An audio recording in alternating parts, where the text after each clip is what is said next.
Following my last review video, which featured 4K reviews of Rogue One, A Star Wars Story and Season 1 of Andor, in this 4K review video I'll be taking a look at Star Wars The Force Awakens and Seasons 1 and 2 of The Mandalorian.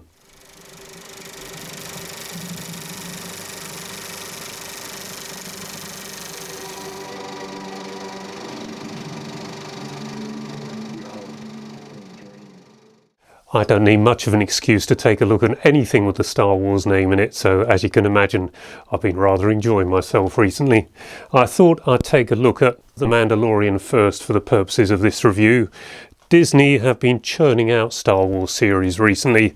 I believe this was the first of them, and this is the one I've had the most requests to take a look at the 4Ks of. The basic premise of this is, for me, a reworking or a retake on the Shogun Warrior films. A skilled fighter travelling through the wilderness with a child in a pram. In The Mandalorian, the setting is somewhat different, as you might expect, but the basic premise is largely the same. The story is set about 5 years after the events we saw in Return of the Jedi, and a lone gunfighter bounty hunter accepts a commission from a slightly dubious-looking character who obviously has past connections with the Empire to retrieve a Yoda-like child. A child who quickly we see, has power with the Force, and we later learn this cute little fella's name is Grogu, and oh how he gets under your skin. I loved him almost as much perhaps as Babu Frick, but he also gets under the skin of the Mandalorian, and the result is the pair go on the run, and basically the Mandalorian wants to deliver this child to the Jedi. So I think you can expect to see a character from Star Wars of the past, perhaps by the name of Luke Skywalker. So you'll have to keep watching all the way through to the end of Season 2 if you want to find out what happens. There has been a Season 3, and I would like to see that now, because one of the stars of this, or one of the guest stars that comes in for a few episodes, we saw in the remake series of Battlestar Galactica. Katie Sackhoff, she played Starbuck. I thought she was great, and I rather like her in this too. So even though people have told me Season 3 is not as good as Series 1 and 2, I do like the sound of Season 3. Now I know that she's in it. The image quality of this, well, the 4K image quality is very good in the daylight sequences, but just like Andor, I think it's got the same look.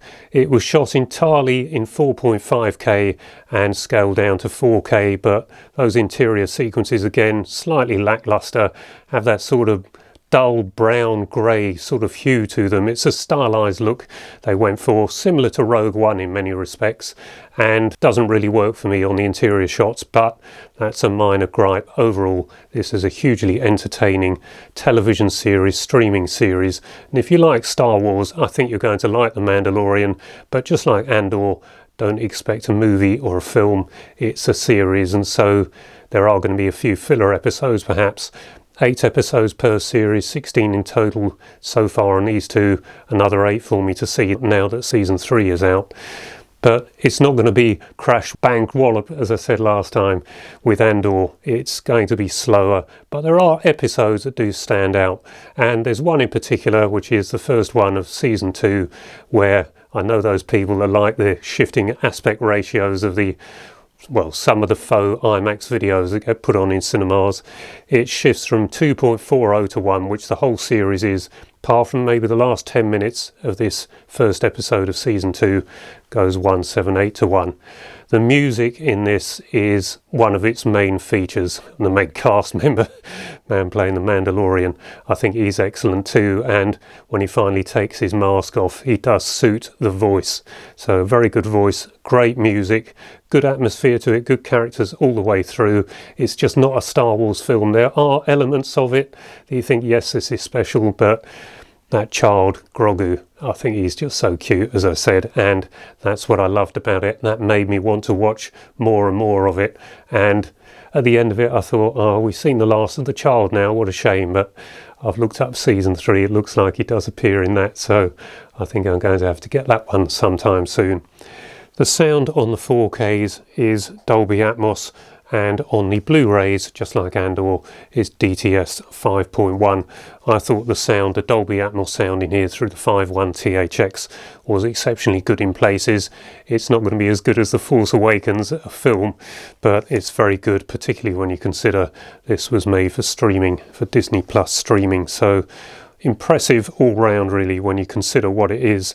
It's filling in some of the gaps, and I think those fans of The Empire Strikes Back and Return of the Jedi are going to be particularly pleased to see a certain Boba Fett reappear for a while. So evidently not digested fully by the Sarlacc and somehow flew out of there and got back into the land of the living.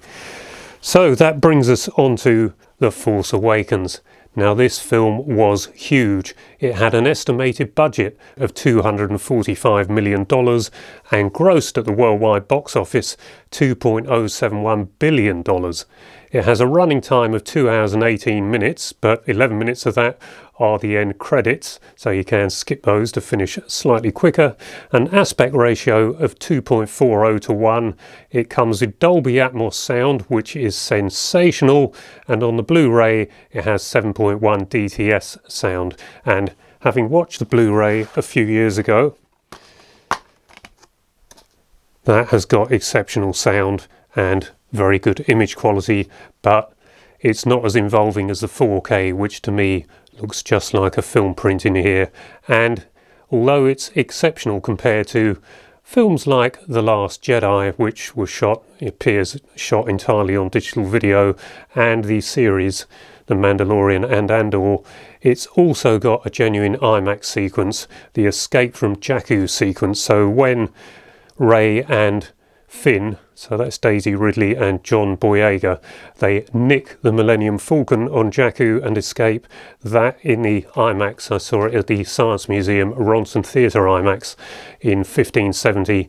That genuine sequence, which was shot 1565, went full 1:43 to 1, and it looked absolutely astounding.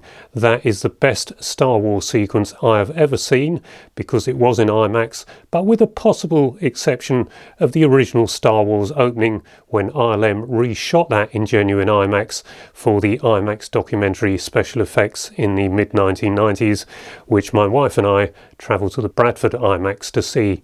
And that too, even though it was a much shorter sequence, that was spectacular and oh so memorable. The Escape from Jakku sequence is only about 5 or 6 minutes, but it made such an impression, and when I left the cinema I said I'd have paid the full price of admission just for that one sequence. So if you ever get the chance to see that in genuine IMAX, not a faux IMAX where they're video projecting it with a laser lamp or anything else, or the dual IMAX laser, it's got to be seen 1570 to get that full impact that you get only with 1565. That's how it's shot and then put onto 1570 film. Now that I've mentioned the large film formats, Rogue One, I looked up the details, Ultra Panavision is listed. Now Ultra Panavision was a 70mm format, a 65mm filming process. The extra 5mm were for the sound stripes back then. Ultra Panavision is extremely wide. It was really a replacement sort of thing for Cinerama, which was an ultra wide 3 film strips running simultaneously from 3 separate projectors on a deeply curved 120-degree screen.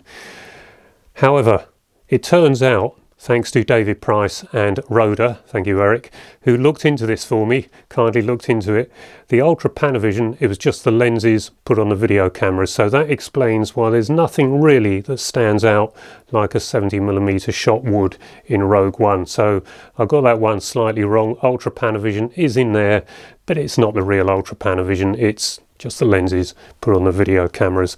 So Ultra Panavision listed on that was confusing because 2.20 to 1 70mm frame, you put a 1.25 squeeze lens, the Ultra Panavision lens on it, and you're going to be 2.75 to 1, something like that anyway, which means you're going to have to crop the sides. But I think the lenses were used to give the overall final video image quality a sort of classical look, hopefully around what Star Wars achieved, but Rogue One does not look as impressive as Star Wars even to this day. So not entirely successful, but I do appreciate what they were trying to achieve. Another thing that's come up about Rogue One, which I didn't really want to talk about, but other people have, trying to reproduce Peter Cushing.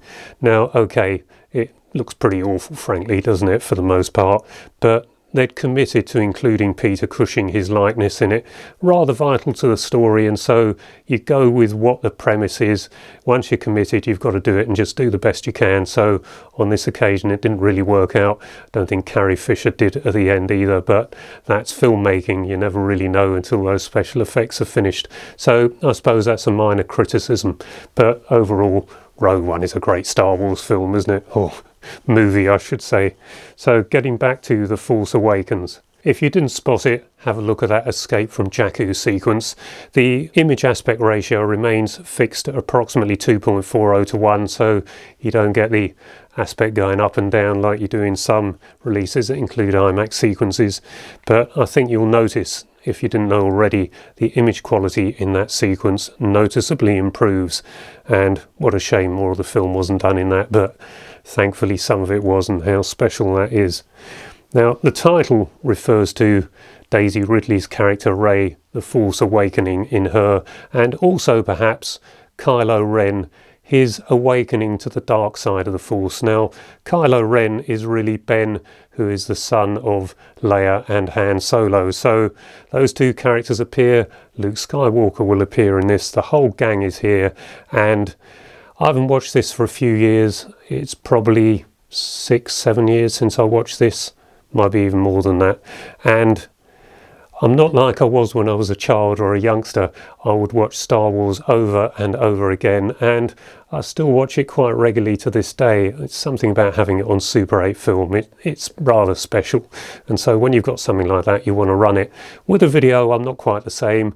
I've seen this as an older person. It doesn't really quite have the same impact on me, but I really like this film. Yes, it lacks the sort of focal point of Star Wars with the Death Star. There's a Death Planet in this, but it's not really of the same quality sort of focal point as the Death Star. And also this really lacks a wholly successful villain.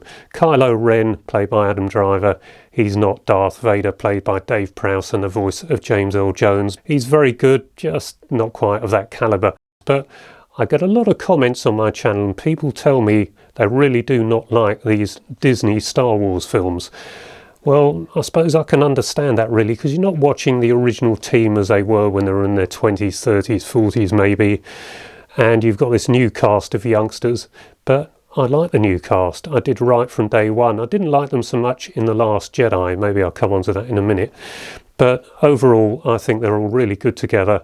And I think the film works extremely well and incorporates that original cast very well. I'd like to have a 35mm print of this. They are out there. Can't quite manage a 1570 print, sadly. But I think if I had one of those projectors, it would take up the entire room. So that's not viable. But it would be nice to have done something more special for this. But this 4K disc, once projected, it's special enough. And it's just, I like that tangible thing where you can pick up your beloved film print and know you've got it. There's something about that, and then it clattering through the projector. So for me, this is probably the best Star Wars film since Star Wars. Yes, I love The Empire Strikes Back. I like Return of the Jedi. But there's just something about this one. The sequels to this didn't come close, but I had to check that because before I decided that I was ready to do this video, I actually had an afternoon rewatching The Last Jedi, which I watched this when it first came out on 4K. I didn't actually go to the cinema to see it. It's shot entirely on digital video, if the details are correct that I looked at, and it just hasn't got the image quality of The Force Awakens. That works against it, and that is one of the big things of why I like The Force Awakens so much, because it looks just as good, if not better, than Star Wars in 1977. So this one is a bit lackluster overall. There are parts of it that are good. The story's dark. I think they were going for a sort of a, let's do a modern Empire Strikes Back, so let's turn Luke Skywalker into a bit of an old boffin really, and that wasn't right, but he didn't get on my nerves as much this time. I actually laughed along with him a bit, so maybe I got over the shock of how bad I thought this was when I first saw it, and now I wouldn't say I like it a lot, but I quite like it. And because the series of 3 was concluded J.J. Abrams came back after The Force Awakens. He thought, right, that's it, I'm done with these sort of sequels like Star Trek and Star Wars.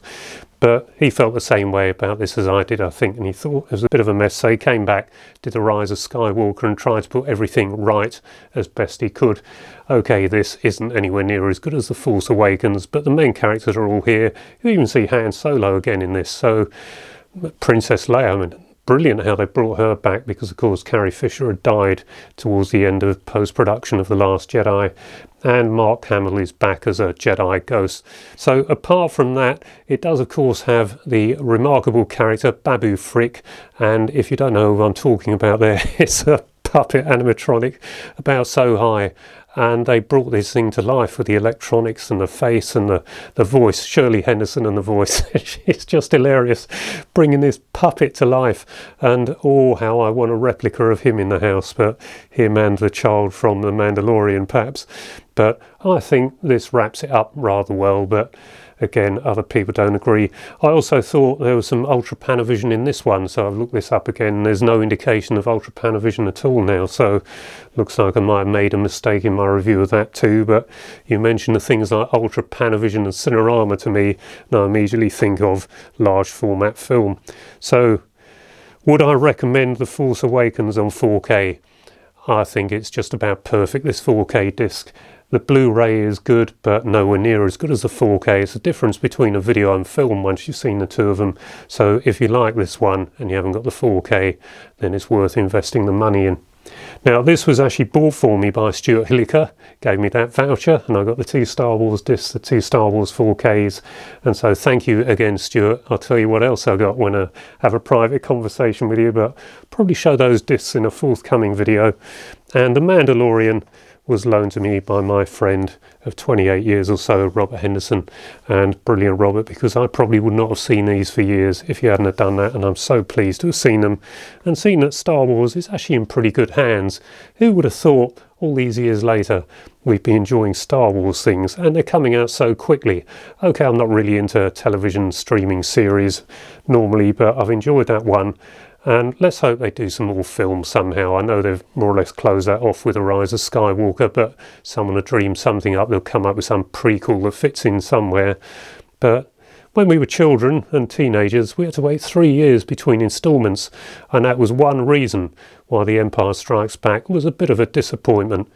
The climax in the first half of the film, and there wasn't a satisfactory ending at the end. But if you weren't living through that and you didn't think at the end of it, oh no, I've got to wait 3 years to find out what happens, you don't get that disappointment because you just go straight to The Return of the Jedi. But now they're turning these out, and it used to be 3 years, and you haven't got that anymore. You can enjoy a Star Wars, a new Star Wars, seems every year now, maybe more than that with what is coming out. So anyway, enough rambling for me. I could go on about Star Wars all day, and I think my wife thinks I do at times. I should say that she sat in here with me and watched all 3 of these films.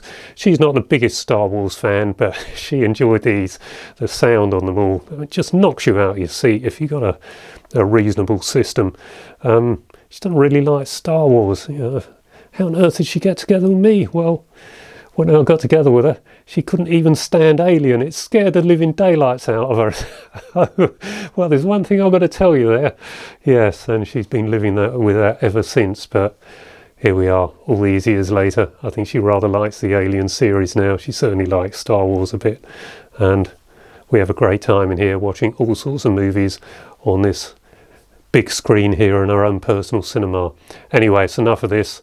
Hope you enjoyed this video. Give it a like if you did. Perhaps subscribe if you haven't already. And until the next video, bye bye for now.